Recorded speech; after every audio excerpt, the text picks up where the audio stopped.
บ่มีผู้ใดปะจังน้อยเลยนะไม่มีใครพูดเลยเป็นไงนะมีแต่คนบึ่งเนาะคนบึ่งหลายเนาะบ่เป็นหยังบ่เป็นหยังไปต่อเนาะโอเคนะครับมีข่าวดีของประเทศลาวนะครับนะท่านคนลาวนะคนไทยอาจจะไม่ค่อยรู้จักส่วนคนลาวเนี่ย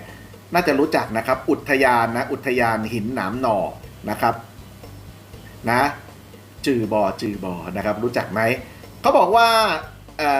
อุทยานหินหนามหน่อนะครับขึ้นทะเบียนมรดกโลกแห่งที่4ของลาวแล้วนะครับขอแสดงความยินดีด้วย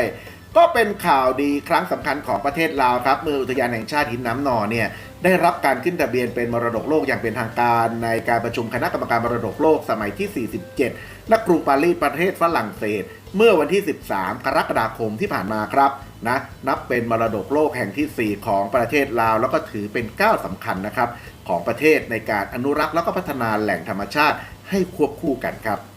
หินหนามหน่อเนี่ยตั้งอยู่ที่แขวงคำม่วนทางตอนใต้ของลาวตรงข้ามกับจังหวัดนครพนมของไทยนะครับมีภูเขา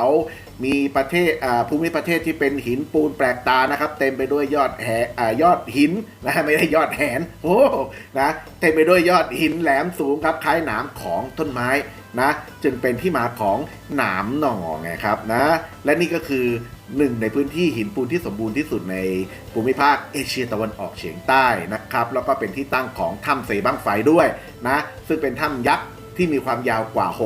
6.4 กิโลเมตรที่มีแม่น้ำใต้ดินไหลผ่านพร้อมทั้งหินงอกหินย้อยรูปร่างมหัศจรรย์กว่า40แห่งนะครับที่นี่ใครมีโอกาสก็ไปกันนะครับนะ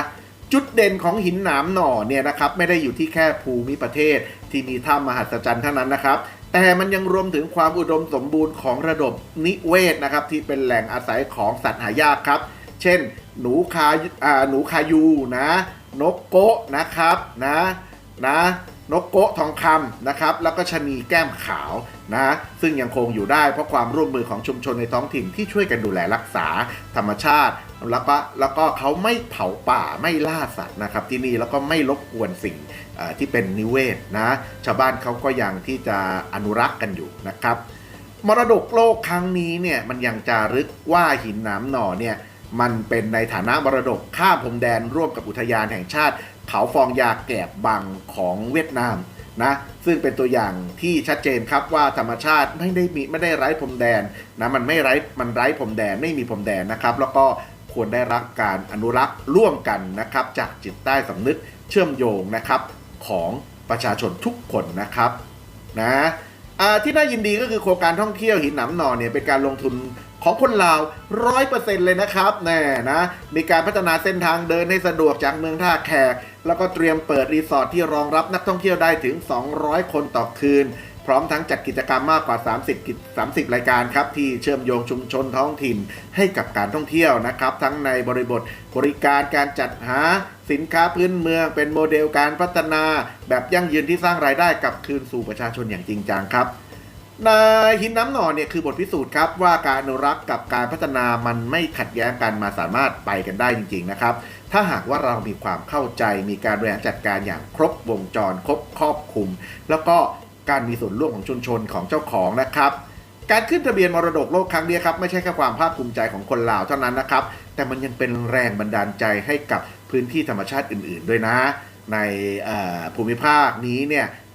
ทำให้เขาได้ลุกขึ้นมาปกป้องสมบัติของตัวเองด้วยพลังชุมชนครับหินน้ำหน่อจะไม่ได้เป็นแค่จุดท่องเที่ยวอย่างเดียวในแผนที่โลกแล้วนะครับแต่มันจะเป็นแบบอย่างของการดูแลโลกนะครับที่สมดุลทั้งธรรมชาติแล้วก็มนุษย์ในระยะยาวครับคราวนี้ขอบคุณข้อมูลจาก Lao Youth Radio ครับโปรดให้กำลังใจช่อง LT Vision ของเรานะครับด้วยการกดตะกร้าสินค้า Shopee นะครับแล้วก็เลือกดูสินค้าที่ท่านชื่นชอบเพื่อเป็นการสนับสนุนช่องของเรานะครับแล้วก็ทีมงานของเรานะในการนำเสนอข่าวที่ดีๆมาสู่ท่านครับวันนี้นะเสียงที่ท่านได้รับฟังนะชัดเจนนะครับเพราะไมค์ตัวนี้นะไมค์ตัวนี้ครับเป็นไมโครโฟนไร้สาย 2.4 นะครับ 2.4G Wireless ไมโครโฟนรุ่น J11 นะครับแล้วก็มีรุ่น J12 นะครับ J11 J12 ต่างกันยังไงนะครับ J11 นะก็จะมีไมค์เดียวนะส่วน J12 ก็จะมี2ไมค์แบบนี้นะใช้ได้เลยทั้ง iOS และ Android นะครับวิธีกดนะ ตัวนี้จะตัดเสียงรบกวนได้ด้วยนะฮะตัดเสียงรบกวนได้นะสามารถตัดเสียงรบกวนได้นะ1ระดับ2ระดับ3ระดับนะครับแล้วก็ทำเสียง Echo ได้ด้วยลองฟังดูนะครับฮัลโหลฮัลโหล Echo ไหมนะ Echo เลยนะครับนะแล้วก็ใช้ได้ทั้งคอมพิวเตอร์นะครับแล้วก็แท็บนะครับรวมถึงเหมาะสำหรับในการไลฟ์สดนะแล้วก็เรียนออนไลน์ต่างๆสนใจติดต่อเลยนะครับ